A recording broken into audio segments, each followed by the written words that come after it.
Hello friends, இது நான் உங்கள் செய்யது. இந்த வீடியோவில் நம்ம எதை பற்றி பார்க்க போகிறோன்னா, டிஎன்பிஎஸ்சி குரூப் 2 மெயின்ஸுக்கான டிஸ்கிரிப்டிவ் ஆன்சரை எப்படி நீங்கள் ஆன்சர் எஃபெக்டிவாக கொடுக்கலாம், கண்டென்ட் எப்படி கம்மியாக கொடுத்து மார்க் வாங்கலாம் அப்படிங்கிற ஒரு ஐடியா தான். ஆன்சர் ஸ்ட்ரக்சரிங் எப்படி பண்ணணுங்கிறதையும் நான் ஃபுல் ஃபோக்கஸ் பண்ணி கொடுக்குறேன். ஸோ தமிழ் மீடியத்தில் பொறுத்தளவுக்கும் மெயின்ஸ்னாலே கொஞ்சம் பயம் இருக்கும். அதே மாதிரி கம்மி டைமில் வந்து எப்படி பேப்பர் கம்ப்ளீட் பண்ணுறது, நிறைய கண்டென்ட் இருக்குது, அதில் எதை எழுதணும் எதை விடணுங்கிறது தான் நிறைய பேருக்கு டவுட்டாக இருக்கும். ஸோ அதனால் இந்த வீடியோ ஃபுல்லாகவுமே நான் வந்து தமிழ் மீடியத்தில் இருக்கிறவங்க எப்படி வந்து ஒரு ஆன்சரை வந்து ஸ்ட்ரக்சர்டாக பண்ணலாம் அப்படிங்கிற ஐடியாவை தான் நான் மேக் பண்ணி கொடுக்க போகிறேன். குரூப் 2 மெயின்ஸுக்கும் யூஸ்ஃபுல்லாக இருக்கும், குரூப் 1 மெயின்ஸு தமிழ் எழுதுகிறவங்களுக்கும் ரொம்ப யூஸ்ஃபுல்லாக இருக்கும். அதே மாதிரி நான் மெயின்ஸு வந்து ரொம்ப கஷ்டம்னு நினச்சிட்ருப்பீங்க நிறைய பேர். ஸோ அதோட விஷயம் என்னங்கிறத தெரிஞ்சிட்டுனா அது உங்களுக்கு ரொம்பவே ஈஸியாக இருக்கும். ஸோ அதை வந்து ஃபெமிலியரைஸ் படுத்தணும், அவேர்னஸ் மேக் பண்ணுங்கிறதுக்காக தான் இந்த வீடியோ நான் மேக் பண்ணுறேன். ஸோ வீடியோ ஃபுல்லாக பார்த்துட்டு அதுக்கப்புறமா என்னங்கிற ஐடியா மேக் பண்ணிட்டு ப்ராக்டிஸ் பண்ணிங்கன்னா உங்களுக்கு மெயின்ஸ் ரொம்ப ஈஸியாக இருக்கும். சரி, வாங்க வீடியோக்குள்ளே போகலாம். ஸோ ஃபஸ்ட்டு விஷயம், நீங்கள் எழுதக்கூடியது இது வந்து 1857 கழகத்தை பற்றி எழுதியிருக்காங்க. எழுதும்போது உங்களுக்கு கொஷினில் என்ன கேட்டிருக்காங்களோ அதோட மெயின் கீவேர்டை வந்து ஃபஸ்ட் லைனில் எழுதி இந்த மாதிரி பாக்ஸ் பண்ணிங்கன்னா உங்களுக்கு கொஞ்சம் பார்த்தோன்னே இந்த கொஷினுக்கான ஆன்சர் அப்படிங்கிறது தெரிய ஆரம்பிக்கும். ஸோ இது ஒரு மெத்தடு, இந்த மாதிரி பண்ணலாம். இல்லைன்னா நீங்கள் வந்து ஃபஸ்ட்டு எழுதுகிற ஸ்டார்ட் பண்ணும்போதே 1857 கழகம் என்பது அப்படின்னு சொல்லிட்டு அந்த கீவேர்டை வச்சு ஸ்டார்ட் பண்ணிங்கன்னா இதுலேருந்து தான் ஸ்டார்ட் பண்ணும்போது அது என்னங்கிறது தெரியும். ஸோ கொஷினில் என்ன கேட்டிருக்காங்களோ அந்த கீவேர்டு உங்களுக்கு வந்து ஸ்டார்டிங்கில் கொடுத்துருங்க. இது ஃபஸ்ட்டு. செகண்ட் வந்து ஒரு கொஷினில் ஒரு ஆன்சரில் பார்த்தீங்கன்னா 2 விஷயம் மேக்ஸிமம் இருக்கிற மாதிரி பார்த்துக்கோங்க. 10 மார்க் 15 மார்க் அப்படின்னா இன்ட்ரடக்ஷன் முன்னுரையும் முடிவுரையும் இருக்கிற மாதிரி பார்த்துக்கோங்க. இதே 5 மார்க்கு 6 மார்க் அப்படின்னா கம்பல்சரியாக முடிவுரை எழுதணும்னு அவசியம் இல்லை, முன்னுரை இது பண்ணணும்னு அவசியம் இல்லை. உங்களுக்கு ஸ்பேஸ் இருந்தால் எழுதலாம், இல்லாட்டி இல்லை. பட் ஆனால் உங்களுக்கு சான்ஸ் கிடச்சிதுன்னா மேக்ஸிமம் எழுத ட்ரை பண்ணுங்கள். முன்னுரை முடிவுரை வந்து ஒரு 2லேருந்து 3 லைன் எழுதுறது வந்து கரெக்டாக இருக்கும். நிறைய லைன்ஸ் எழுதுனீங்கன்னா டைம் வேஸ்ட் ஆகும், ஏன்னா உங்களுக்கு நிறைய எழுதுகிற மாதிரி இருக்கும். அதே மாதிரி இந்த 2 இது முன்னுரையும் சரி முடிவுரையும் சரி கண்டினியூஸாக எழுதுங்க. இந்த மாதிரி பாயிண்ட் பை பாயிண்ட்டாக எழுதாமல் சென்டென்ஸ் பேஸில் எழுதணும், நீங்கள் பேராகிராஃப் மாதிரி எழுதணும். ஸோ இந்த மாதிரி ஸ்டார்ட் பண்ணிங்கன்னா இதுதான் இதோட ஸ்ட்ரக்சரிங்க. நிறைய பேர் வந்து ஃபஸ்ட் எடுத்தோடனே பாயிண்ட் பை பாயிண்ட்டாக எழுத ஆரம்பிப்பீங்க. அப்படி எழுதாமல் இந்த மாதிரி முன்னுரை மாதிரி என்ன சொல்ல வரீங்களோ அதை ஃபஸ்ட்டு ஸ்டார்டிங்கில் சொல்லிட்டிங்கன்னா அதுவும் கண்டினியூஸாக பேராகிராஃப் டைப்பில் சொல்லிட்டிங்கன்னா கரெக்டாக இருக்கும். 2லேருந்து 3 லைன் எழுதணும். அதுக்கப்புறமா பார்த்திங்கன்னா முடிவுரை இங்கே கடைசியாக ஒரு 2லேருந்து 3 லைன் முடிவுரைக்குனே விட்டுருங்க. நிறைய பேர் வந்து அதை கனெக்ட் பண்ணாமல் கடைசி வரைக்கும் எழுதிட்டு முடிவுரை எழுதுறதுக்கு எனக்கு ஸ்பேஸ் இல்லை அப்படின்னு சொல்லி விட்டுட்டு வரீங்க. எதுக்கு முடிவுரை எழுத சொல்கிறாங்க அப்படின்னா, கம்பல்சரியாக எழுதணுமா சார் அப்படின்னா, எழுதுறது வந்து சேஃபு. எதுக்காகனா நீங்கள் முடிவுரை இப்போ நான் இந்த பேப்பர் பார்க்குறேன், முடிவுரை எழுதியிருக்காங்க கடைசி 2 லைன் அப்படின்னா எனக்கு வந்து இவங்க கம்ப்ளீட் பண்ணிட்டாங்கங்கிறது எனக்கு தெரியுது. இதே இது எழுதாமல் டேரெக்டாக தோல்விக்கான காரணங்கள்னு சொல்லிவிட்டு இந்த 3 பாயிண்ட்டை இங்கே எழுதுகிறாங்கன்னு வச்சுக்கோங்களேன். அப்போ வந்து அவங்க வந்து டைம் பத்தாமல் முடிச்சிட்டாங்களா, இல்லை வந்து இதுக்கப்புறமா ஏதாவது இருக்கிறதுக்கு ஸ்பேஸ் இல்லைன்னு சொல்லி முடிச்சிட்டாங்களா, லைன்ஸ் இல்லைன்னு முடிச்சிட்டாங்களான்னு எனக்கு தெரியாது. ஆனால் இதை கொடுக்கும்போது நீங்கள் வந்து சொல்கிறீங்க, நான் அவ்வளோதான் இந்த கொஷினுக்கான ஆன்சரை நான் ஸ்ட்ரக்சர் பண்ணி முடிச்சிட்டேன் அப்படிங்கிறதுக்கான ஒரு டிக்ளரேஷன் தான் முடிவுரை. ஸோ அப்படிங்கிற மாதிரி தான் திருத்துறவங்கன்னு எடுத்துக்கோங்க. ஸோ அதனால் முடிவுரை மேக்ஸிமம் எழுத ட்ரை பண்ணுங்கள். 2 லைன்னாலும் போதும். நீட்டாக அது எதை பற்றிங்கிறத மட்டும் கொடுத்துங்க. அது ஜென்ரலாக இருக்கலாம், ஸ்பெசிஃபிக்காக இருக்கலாம், கரண்ட் அஃபேர்ஸ் ஓரியன்டாக இருக்கலாம், இல்லை நீடித்த நிலையான வளர்ச்சி குறியீடு அதை பற்றி இருக்கலாம், இல்லை பொருளாதாரத்தை மையப்படுத்தினதாக இருக்கலாம், இல்லை அந்த பர்டிகுலர் கொஸ்டினில் இருக்கக்கூடிய இம்பார்ட்டண்டான முக்கியத்துவத்தை பற்றி கூட நீங்கள் எழுதலாம். பட் ஆனால் ஒரு 2 to 3 லைன்ஸு முடிவுரை எழுதிக்கோங்க. ஸோ அப்போது ஸ்ட்ரக்சர் பண்ணும்போது 10 மார்க் 15 மார்க்குக்கு நீங்கள் வந்து முன்னுரை ஃபஸ்ட்டு எழுதணும், கடைசி 3 லைன் முடிவுரை எழுதணும். இதை ஞாபகம் வச்சுக்கோங்க. அதுக்கப்புறமா நடுவில் எழுதுகிற பாயிண்ட்ஸ்க்கு வருவோம்.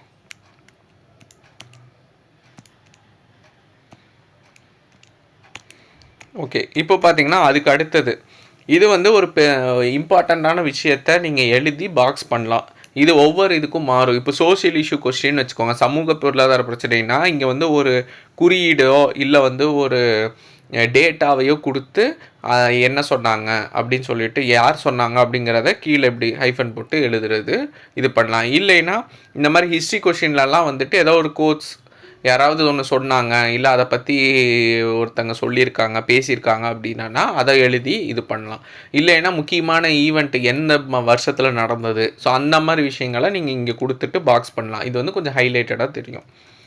ஸோ இது ஒரு ஸ்ட்ரக்சரிங். அதுக்கு அடுத்து தான் மெயினான இதுக்கு வருவோம். இல்லை அவங்களுக்கு அப்படி தெரியல அப்படின்னா இந்த மாதிரி பாக்ஸ் போட வேண்டாம், விட்டுருங்க. ஒரு சில கொஸ்டின் கட்டாயம் பாக்ஸ் போடணும்னு கிடையாது. பாக்ஸ் போட்டிங்கன்னா கொஞ்சம் ஹைலைட் பண்ணி தெரிகிற மாதிரி இருக்கும். அடுத்து பார்த்திங்கன்னா காரணங்கள். இதுதான் ரொம்ப இம்பார்ட்டண்ட்டு. தமிழ் மீடியம் பொறுத்தளவுக்கு என்ன மிஸ்டேக் பண்ணுவாங்க அப்படின்னா நிறைய வார்த்தைகளை எழுதுவாங்க. முடிவு செய்யப்படுகிறது, ஆரம்பிக்கப்படுகிறது, அந்த மாதிரி ரொம்ப லென்த்தாக எழுதிட்டு இருப்பாங்க. நீங்கள் அப்படிலாம் அந்த எல்லா வார்த்தையும் கட் பண்ணியிருக்கேன். கட் பண்ணிவிட்டு என்ன தேவையோ அந்த கீவேர்டை மட்டுமே எழுதணும். இப்போ பார்த்துக்கோங்க, இவங்க எப்படி எழுதியிருக்காங்க பாருங்கள். காரணம், ஆதிக்க கொள்கை, அதுலேயும் ஹெட்டிங் சப்ஹெட்டிங் எவ்வளோ பிரிச்சிருக்காங்க பாருங்கள். ஆதிக்க கொள்கை, சமூக சீர்திருத்தம், அடுத்து எட்மாண்டின் கடிதங்கள், அடுத்து மத ஏலா நிலை சட்டம், உடனடி காரணங்கள். மொத்தம் 5 ஹெட்டிங் கொடுத்துருக்காங்களா? அந்த 5 ஹெட்டிங் கீழேயும் ஆதிக்க கொள்கைக்கு 2 கொள்கை கொடுத்துருக்காங்க. வெல்லஸ்லி பிரபுவின் துணைப்படை திட்டம். இதோட இதில் ஏன் வந்து இங்கே வரைக்கும் எழுதலைன்னா சென்டர் ஓரியன்டேஷன் கொடுத்துருக்காங்க. நீங்கள் வந்து கடைசி இந்த லைன் சில பேர்லாம் இதெல்லாம் தாண்டி எழுதிட்டு இருப்பீங்க. அப்படிலாம் எழுதாதீங்க. ஏன்னா ஸ்பேஸ் நிறையா இருக்குது. நம்ம கொஞ்சம் ஸ்பேஸ் யூஸ் பண்ணி ஸ்பேஸ்லாம் விட்டுட்டு எழுதினாலும் நம்மளுக்கு பேப்பர் கம்ப்ளீட் பண்ண முடியும், பார்க்குறவும் நல்லாயிருக்கும். ஸோ அதனால் இங்கே ஆரம்பிக்கிறதும் பாருங்கள். ஹெட்டிங்கையும் வந்து இங்கே டச் பண்ணல, கொஞ்சம் தள்ளி ஆரம்பிச்சிருக்காங்க. இதிலேருந்து சப்மிட்டிங் இங்கே டச் ஆரம்பிச்சிருக்காங்க. அதிலேருந்து பாயிண்ட்ஸை இங்கே ஆரம்பிச்சிருக்காங்க. ஸோ இந்த மாதிரி ஸ்டெப் பை ஸ்டெப்பாக ஆரம்பிங்க. அப்படின்னா பார்க்கும்போது ஹெட்டிங்லாம் ஒரு லைனில் இருக்கும். அடுத்த ஹெட்டிங் மெயின் ஹெட்டிங் போடுறீங்கன்னா இதுக்கு நேராக போடணும். அதுக்கடுத்து சப்ஹெட்டிங் போடுறீங்கன்னா இதுக்கு நேராக போடணும். நம்பர் கொடுக்குறீங்கன்னா இதுக்கு நேராக நம்பர் கொடுக்கணும். அடுத்து பாயிண்ட்ஸ் கொடுக்குறீங்கன்னா இதுக்கு நேராக கொடுக்கணும். அப்படி கொடுத்தீங்கன்னா உங்களுக்கு பார்க்குறதுக்கு வந்து ப்ரெசன்டேஷன் வந்து யூனிஃபார்மாக இருக்கும். பிரித்து தெரியும் எது ஹெட்டிங்கு, எது சப்ஹெட்டிங்கு, எது பாயிண்ட்ஸு அப்படிங்கிற டிஃப்ரென்ஸ் தெரியும். வெல்லஸ்லி பிரபுவின் துணைப்படை திட்டம் வருஷம் கொடுத்துருக்காங்க. டல்ஹௌசியின் வாரிசு இழப்பு கொள்கை. அவ்வளோதான். இதை பற்றி ரொம்ப டீட்டெயிலெலாம் சொல்லலை. என்ன விஷயமோ அதை சொல்லிவிட்டு இயரை பக்கத்தில் மென்ஷன் பண்ணியிருக்காங்க. ஒரு ஸ்கீம் கொடுத்தாலும் அதே மாதிரி தான். ஸ்கீமை கொடுங்க, இயரை பக்கத்தில் கொடுத்துருங்க. இப்படி கொடுத்தீங்கன்னா அது என்ன சொல்ல வரீங்கன்னு புரிஞ்சிடும். சமூக சீர்திருத்தங்களை சதி ஒழிப்பு, 1829 விதவை மறுமண சட்டம், அடுத்து எட்மாண்டின் கடிதங்கள், மத ஏலா நிலை சட்டம், உடனடி காரணங்கள் பார்த்திங்கன்னா புதிய என்ஃபீல்டு துப்பாக்கி அறிமுகம். அவ்வளோதான். ஆனால் இதை நார்மலாக என்ன பண்ணுவோன்னா உட்காந்து கதையாக ஒரு 2-3 லைன் உட்காந்து எழுதிட்டுருப்போம். ஏன்னா புக்கில் அப்படி தான் கொடுத்துருப்பாங்க. ஸோ ஆனால் அதை வந்து ஒரு 3 வார்த்தை 4 வார்த்தையில் சுருக்கிடணும். மெயின்ஸ் பொறுத்த அளவுக்கும் என்ன விஷயம்னா நம்ம படிக்கிறது நம்ம நிறைய படிப்போம். ஆனால் அதை சுருக்க தெரியணும். அதை வந்து வார்த்தைகளை கம்மி பண்ண தெரியணும். அதுக்கு தான் நோட்ஸ் எடுக்கும்போது நீங்கள் நோட்ஸை வந்து ரொம்ப என்ன வார்த்தை தேவையோ அதை மட்டும் தேவையானதை மட்டும் எழுதணும். மற்ற எல்லா வார்த்தையும் கட் பண்ணிடணும். ஆனால் நோட்ஸையும் புக்கில் இருக்க மாதிரியே எழுதிக்கிட்டே இருந்தீங்கன்னா கரெக்டாக இருக்காது. அடுத்து கொழுப்பு தடவிய தோட்டாக்கள் கொடுத்துருக்காங்க.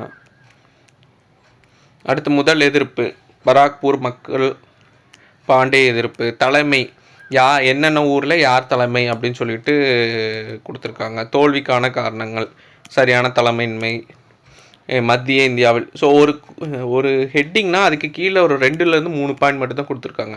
ஆனால் எவ்வளோ ஹெட்டிங் கொடுத்துருக்காங்க பாருங்கள். என்ன காரணமும் கொடுத்துருக்காங்க, எதிர்ப்பும் கொடுத்துருக்காங்க, யார் தலைமையும் கொடுத்துருக்காங்க. ஸோ ஒரு கொஸ்டினில் எல்லா ஆஸ்பெக்டையும் கவர் பண்ணிக்கிட்டாங்க. இது போக உங்களுக்கு மார்க் வரணும் அப்படின்னு நினச்சிங்க அப்படின்னா இப்போ இந்த ஸ்ட்ரக்சர் எடுத்துக்கோங்க. இதில் எல்லா விஷயமும் கீவேர்டும் உள்ளே இருக்குது. ஆனால் அவங்க கம்மியாக தான் எழுதியிருக்காங்க. இதே விஷயம் நம்ம நார்மலாக எழுதும்போது என்ன மிஸ்டேக் பண்ணோன்னா இது எல்லாத்தையும் எழுதுவோம். ஆனால் இங்கே ஃபுல்லாக எழுதிட்டுருப்போம், லைன்ஸ் விடாமல் எழுதுவோம். இப்போ பார்த்துக்கோங்க, இதுக்கு முன்னாடி ஒரு ஹெட்டிங், பெரிய ஹெட்டிங் ஸ்டார்ட் பண்ணுறாங்க. அதுக்கு முன்னாடி ஒரு லைன்ஸ் விட்டுருக்காங்க. ஆனால் நம்மளுக்கு பெருசாகவே தெரியல. இதுக்கும் அதே மாதிரி தான். தலைமை ஃபுல்லாக எழுதிட்டு இதுக்கு அடுத்து ஒரு மெயின் ஹெட்டிங் ஸ்டார்ட் பண்ணுறதுக்கு முன்னாடி லைன்ஸு. ஸோ அந்த மாதிரி இன்பிட்வீன் லைன்ஸ் விட்டு எழுதலாம். நிறைய பேர் என்னென்னா லைன்ஸே விடக்கூடாது, எல்லா லைன்லேயும் எழுதணும் அப்படிலாம் கணக்கே கிடையாது, ரூல்ஸ் கிடையாது. லைன்ஸ் விட்டு எழுதலாம். ஆனால் ஒவ்வொரு பாயிண்ட்டுக்கும் விடக்கூடாது. ஃபார் எக்ஸாம்பிள் இங்கே எழுதியிருக்காங்க கான்பூர் நானா சாஹிப்னு எழுதிட்டு அடுத்த லைன் வந்துட்டு லைன்ஸ் விடக்கூடாது. அப்போ வந்து ரொம்ப கம்மியாக தெரியும் கண்டென்ட்டு. நீங்கள் லைன்ஸ் விடலாம். ஒரு ஹெட்டிங்கு, பெரிய ஹெட்டிங்கை எழுதுறதுக்கு முன்னாடி ஒரு லைன்ஸ் விட்டுக்கலாம். அப்படி விட்டிங்கன்னா வந்து உங்களுக்கு பிரித்து ஓகே இது வந்து ஒரு தனி பார்ட்டு, இது தனி பார்ட்டு அப்படிங்கிறது தெரியும். அப்புறமா இதில் எக்ஸ்ட்ராவாக இன்னும் கொஞ்சம் ஆட் பண்ணணும், நீங்கள் மற்றவங்களையோடி தனித்துவமாக காட்டணும் அப்படின்னா என்ன கண்டென்ட் வைஸ் வந்து எல்லாருமே ஒரே மாதிரி தான் எழுதுவீங்க, அதெல்லாம் தனித்துவம் காட்ட முடியாது. அதை நீங்கள் எந்த லெவலில் கிறிஸ்பாக எழுதுறீங்களோ அதை மட்டும் தான் தனித்துவமாக காட்ட முடியும், பேப்பர் கம்ப்ளீட் பண்ண முடியும். இப்போ இந்த கொஷினுக்கு வந்துட்டு ஹிஸ்ட்ரி பொறுத்தளவுக்கும் மேப் வரையலாம். இங்கே வந்து ஒரு இந்திய மேப்பு நீங்கள் வரைஞ்சி, நான் ரஃபாக வரைகிறேன், வரைஞ்சிட்டு இதில் வந்து பார்ட் குறிக்கலாம். இங்கே வந்துட்டு மீரட்டு, டெல்லி, கான்பூர் எங்கெங்கே இருக்கோ அதை குறிச்சிட்டு, ஏன்னா இதெல்லாம் முக்கியமான இடங்கள். இதை சுற்றி இப்படி பாக்ஸ் போட்டு கீழே வந்து 1857 கழகம் நடைபெற்ற இடம், அவ்வளோதான். இது வந்து நிறைய பேர் இது பண்ண மாட்டாங்க. ஸோ இந்த மேப் வந்து இந்த இதுக்குள்ளே இருக்கணும், இந்த மார்ஜினுக்குள்ளே இருக்கணும். நான் ஒரு ரஃபாக போட்டேன். ஸோ இந்த மாதிரி வர மேப் வரைஞ்சி இது பண்ணலாம். இதே வந்து நீங்கள் ஒரு தமிழ்நாடு ஸ்பெசிஃபிக்காக இப்போ அகழ்வாராய்ச்சி இடங்கள்னு கேட்குறாங்கன்னு வச்சுக்கோங்களேன். எல்லாரும் அகழ்வாராய்ச்சி இடங்கள்னால் லிஸ்ட் டவுன் பண்ணியிருப்பாங்க எந்தெந்த இடம். எங்கெல்லாம் லொக்கேஷன் பேஸ்டு வருதோ அங்கெல்லாம் வந்துட்டு நீங்கள் ஒரு மேப் வரைஞ்சி அது என்ன பகுதிங்கிற குறிச்சிட்டு சுற்றி பாக்ஸ் போட்டு கீழே அது என்னன்னு எழுதுனீங்கன்னா நீட்டாக இருக்கும். இதை நீங்கள் சைடில் போடலாம். இல்லை உங்களுக்கு வந்து அந்த கொஷினுக்கான ஆன்சர் வந்து கண்டென்ட் கம்மியாக தான் தெரியுது அப்படின்னா சென்டராகவே நீங்கள் இப்படி வரையலாம், பெருசாகவே வரையலாம். இப்போ ஜாகிரஃபி கொஷின்லாம் நீங்கள் பெருசாகவே சென்டராகவே வரையலாம். ஒரு பருவநிலை, சரி ஒரு பருவகாலம் கேட்குறாங்க, இல்லை வந்துட்டு ஒரு விவசாயம் சம்மந்தமாக ஒரு கொஷின் கேட்குறாங்க, என்னென்ன பயிர்கள் அப்படி முக்கியமான பயிர்கள்னு சொல்லிட்டு, இல்லை வந்து கனிம வளங்களை பற்றி கேட்குறாங்கன்னா இந்தியா மேப்போ தமிழ்நாடு மேப்போ வரைஞ்சி மெயினாக எந்த பகுதி இருக்கோ அதை வந்து ஷேட் பண்ணணும். ஷேட் பண்ணி இது இந்த இடத்துல இது இருக்குது, இந்த இடத்துல இது இருக்குதுன்னு ஜென்ரலாக குறிக்கலாம். இல்லை ஸ்பெசிஃபிக்காக ஒவ்வொரு சிட்டியோ இல்லை ஒரு ஊரோ இருந்ததுன்னா அதை குறிக்கலாம்.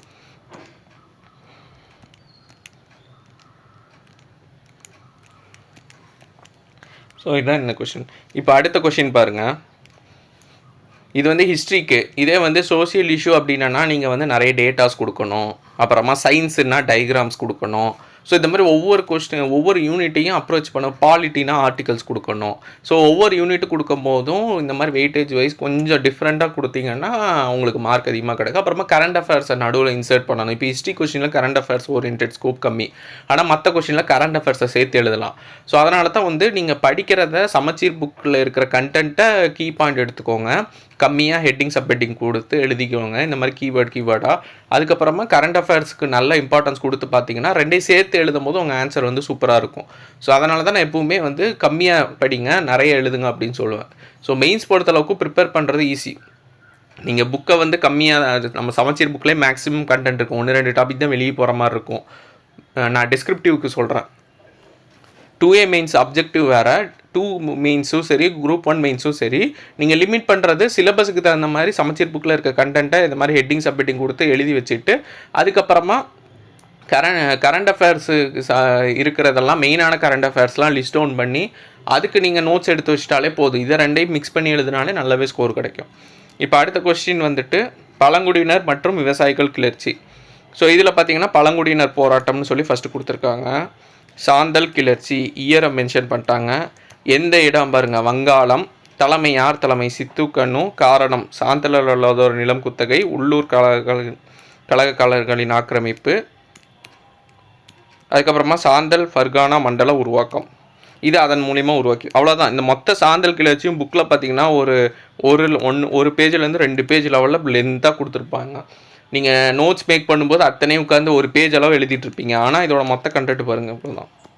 ஆனால் இவங்க சொல்ல வேண்டிய எல்லா கீ பாயிண்ட்டும் சொல்லிட்டாங்க. எங்கே, என்ன பிளேஸு, என்ன இயரு, யார் தலைவர், என்ன எதுக்காக காரணம் என்ன, அதுக்கப்புறமா அதோட விளைவு என்ன நடந்ததுன்னு வரைக்கும் ஃபுல்லாகவுமே ஒரு 4 லைனில் கிறிஸ்பாக கம்மி வார்த்தை வச்சு முடிச்சிட்டாங்க. கோல் கிளர்ச்சி அதே மாதிரி தான். என்ன இடம், இங்கே நீங்கள் இடம்னு எழுதினாலும் எழுதலாம், இல்லாட்டி இது பிரச்சனை இல்லை. தலைமை, காரணம். நீங்கள் முண்டா கிளர்ச்சி, பீகார், பிர்சா முண்டா தலைமை. அடுத்து வந்து சோட்டா நாக்பூர் குத்தகை சட்டம். விவசாயிகள் போராட்டம் பாருங்க, இண்டிகோ கிளர்ச்சி, சம்பாரன் சத்தியாகிரகம், கேதா சத்தியாகிரகம். ஸோ இது எழுதியிருக்காங்க. ஆனால் இங்கே வந்து என்னென்னா ஸ்பேஸ் பற்றாமல் முடிவுரை எழுதாமல் விட்டுட்டாங்க. ஸோ இந்த மாதிரி தான் நம்மளுக்கு தெரிஞ்சாலுமே வந்து அந்த பிளான் சரியாக பண்ணலைன்னா சம்டைம்ஸ் விடுறதுக்கு சான்ஸ் இருக்குது. ஸோ அதனால் கடைசி ஒரு 2 லைன் வந்துட்டு முடிவுரைக்குன்னே ஒதுக்கிடுங்க. இப்போ பாளையக்காரர்கள் முறை இன்ட்ரோ கொடுத்துருக்காங்க. அடுத்து கிளர்ச்சிக்கான வருஷம் கொடுத்துருக்காங்க. அடுத்து பார்த்திங்கன்னா பூலித்தேவர் அவரை பற்றி.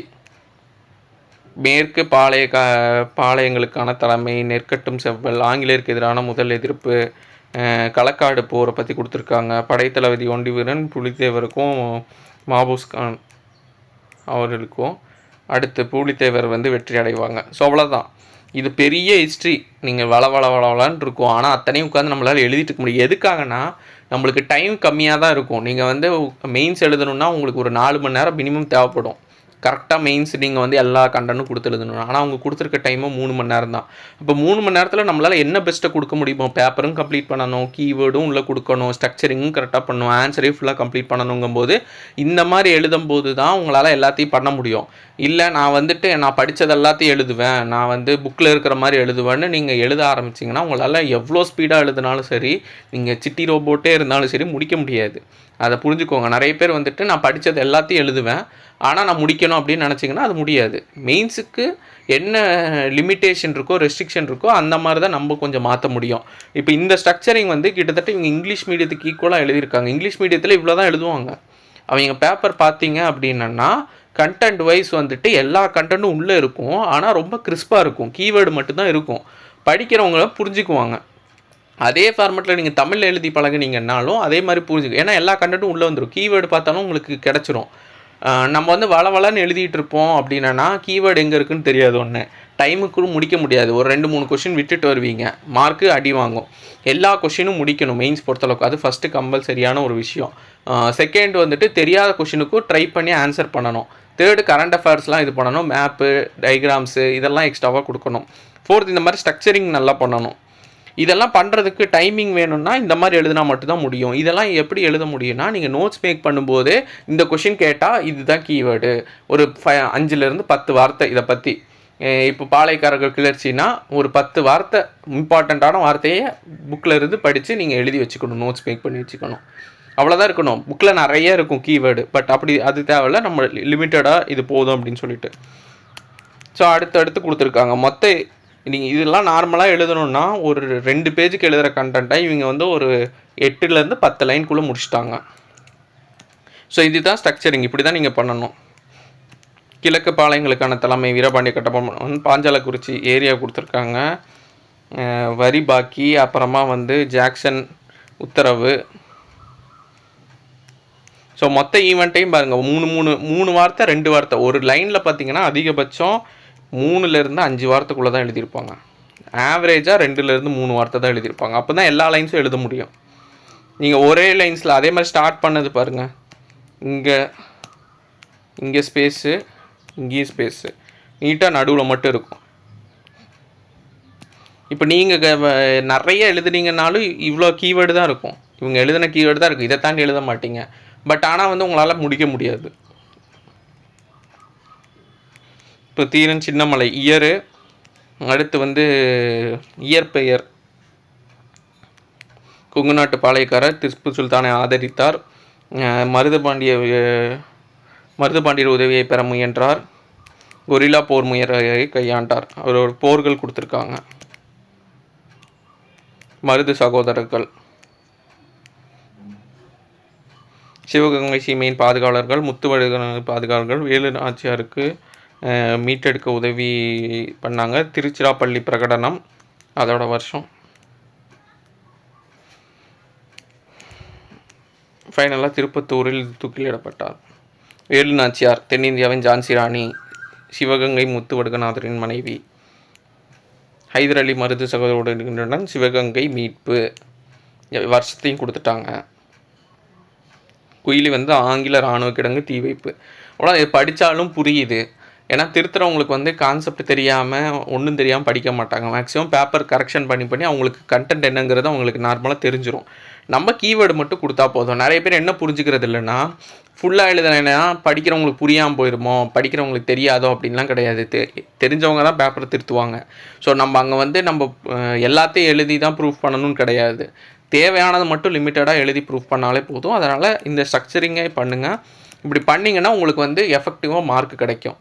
ஸோ தமிழ் மீடியத்தில் இருக்கவங்களுக்கு ஒரு பெரிய டிஸ்அட்வான்டேஜ் என்னென்னா எழுதுறத கம்மியாக எழுத முடியாது, ரொம்ப கஷ்டப்பட்டு எழுதுகிற மாதிரி இருக்கும், நிறைய எழுதுகிற மாதிரி இருக்கும், கம்ப்ளீட் பண்ண முடியாது.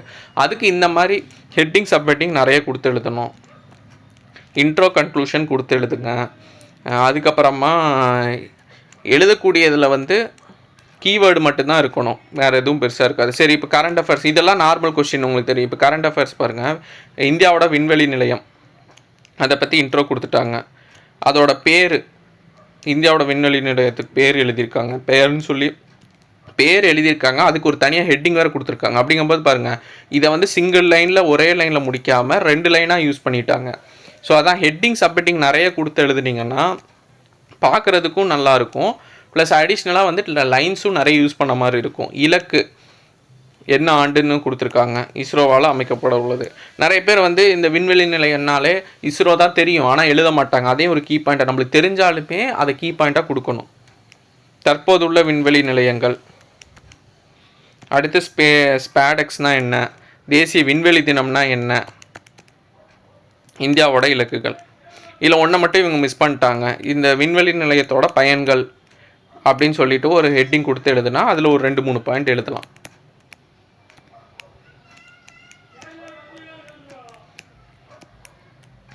தேர்தல் பத்திரம், வெளியிடும் அமைப்பு, வெளியிடும் காலம், மதிப்பு, தகுதி, சிக்கல்கள். ஸோ சில கொஷினில் வந்துட்டு மினிமம் ஒரு 4 to 5 ஹெட்டிங்ஸ் கொடுங்க. சில கொஷினில் பார்த்திங்கன்னா நிறைய ஹெட்டிங்ஸ் கொடுங்க, ஒரு 10-12. அது வந்து டேரெக்டாக எழுதுகிற கொஷினுக்கு நிறைய கொடுக்கணும். இப்போ எடுத்துக்காட்டு வந்துட்டு ஒரு கொஷின் வந்துட்டு பெண்கள் குறித்தான ஸ்கீம்ஸ் கேட்குறாங்க அப்படின்னா நீங்கள் நிறைய ஹெட்டிங் கொடுத்து எழுதணும். ஒரு ஸ்கீம் எழுதி அதோட ஆண்டை சைடில் எழுதி அது என்னென்னு எழுதணும், அடுத்து ஒரு லைன் விட்டு அடுத்த ஸ்கீம் என்னென்னு, அந்த மாதிரி நிறைய எழுதுனீங்கன்னா உங்களுக்கு வந்து எவ்வளோக்கு எவ்வளோ ஹெட்டிங்கை நிறைய கொண்டு போகிறீங்களோ அந்த அளவுக்கு மார்க் கிடைக்கிறதுக்கான ஸ்கோப் அதிகமாக இருக்கும். ஹெட்டிங்க்கெலாம் நம்பர் கொடுங்க, அப்படிங்கும்போது இருக்கும். ஸோ இந்த வீடியோவில் வந்து உங்களுக்கு ஒரு சில ஐடியா கிடச்சிருக்கும். இந்த மாதிரி ரெகுலராக ஆன்சர் ஸ்ட்ரக்சரிங் எப்படி பண்ணலாம் அப்படிங்கிறதுக்கு நான் வீடியோ மேக் பண்ணுறேன். ஆல்ரெடி வந்துட்டு October 7 Group 2 2A மெயின்ஸுக்கு டெய்லி யூடியூப் வீடியோ மேக் பண்ணுறேன்னு சொல்லியிருந்தேன், கண்டென்ட் வைஸு. ஸோ அதை நீங்கள் ரெகுலராக ஃபாலோ பண்ணிவிட்டு வாங்க. அதுக்கு நடுவில் இந்த மாதிரி ஆன்சர் ஸ்ட்ரக்சரிங் வீடியோவும் நான் மேக் பண்ணுறேன், எப்படி பண்ணால் பெட்டராக இருக்கும்னு சொல்லிட்டு. ஸோ அதுவும் ஃபாலோ பண்ணிக்கோங்க. பெய்டு டெஸ்ட் பேட்ச் ஸ்டார்ட் ஆக போகுது. அதை ஜாயின் பண்ண விருப்பப்படுறவங்க கீழே டிஸ்கிரிப்ஷனில் அதுக்கான லிங்க் இருக்குது, அதையும் பார்த்துட்டு விருப்பப்படுறவங்க ஜாயின் பண்ணிக்கலாம். ஸோ நாளைக்கு தான் லாஸ்ட் டேட்டு, வேணுங்கிறவங்க ஜாயின் பண்ணிக்கோங்க. தேங்க்யூ.